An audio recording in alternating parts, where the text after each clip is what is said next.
Thank you, Mr. Chairman. You know, I have to be honest with you. The more I hear from the administration and its quotes, the more it sounds like talking points that come straight out of Tehran. And it feeds to the Iranian narrative of victimization when they are the ones with original sin. An illicit nuclear weapons program going back over the course of 20 years that they are unwilling to come clean on. So I don't know why we feel compelled to make their case when, in fact, do you dispute any of the things I said in my opening statement about actions that they have taken as it relates to the UN monitors, as it relates to fueling that rod, as it relates to those other elements? Do you dispute any of those? Just yes or no? Mr. Ranking Member, no, I think you're largely correct. Okay. So then the bottom line is they get to cheat in a series of ways. I'll call it cheat, you won't. But they get to cheat in a series of ways, and we get to worry about their perceptions.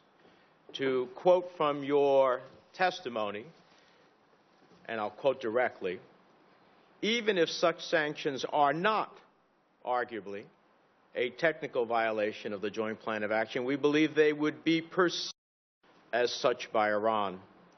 Now, so we're worried about their perceptions, but our perceptions of what they are doing to advance their nuclear interests can be just clearly swept underneath the rug.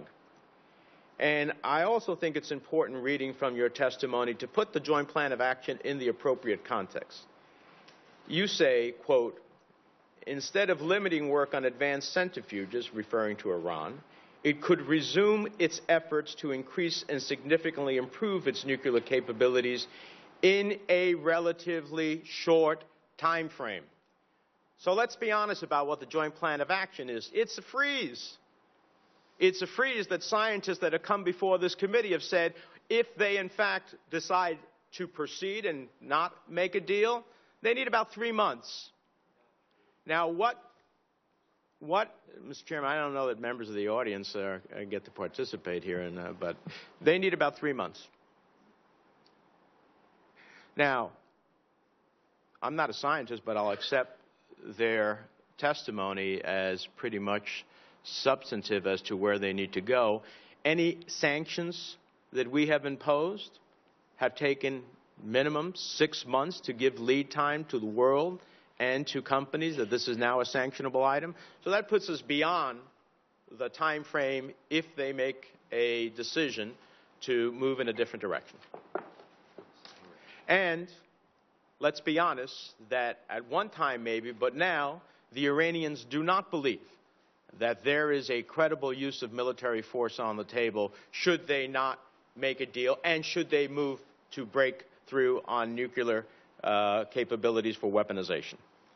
So, you know, you're telling the committee, and you can look us straight in the eye and say that prospective sanctions that don't take place until July, well after the period of time of not just a framework, because I've never been able to get my hands around your March framework, what that really means. I've been told there's not even going to be a written document to that effect. A March framework that takes place in July after a deal has either been consummated or not, and would only take place if a deal has not been consummated, and even with presidential waivers at that period of time, is somehow going to make the Ayatollah walk away from a deal that he thinks is in his country's or his best interest to have anyhow. That's tough to believe in. It defies common sense.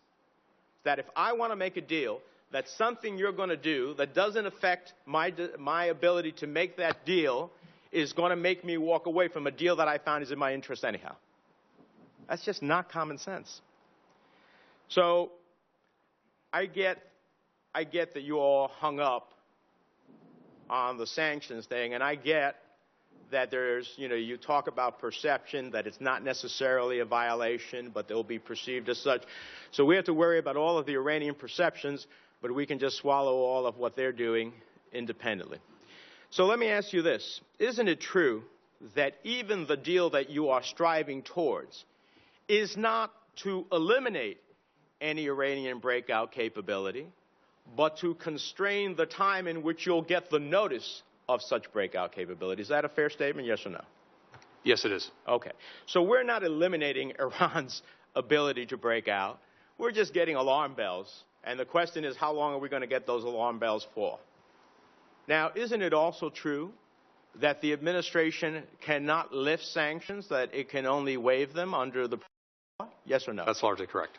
So now, the Iranians are going to make a deal in which this president may waive sanctions, but the next president of the United States, whoever that may be, may decide, you know what, this is not in our interest because it's only going to give us a limited period of time, and they're going to go ahead and say, sorry, we're not waiving the sanctions anymore.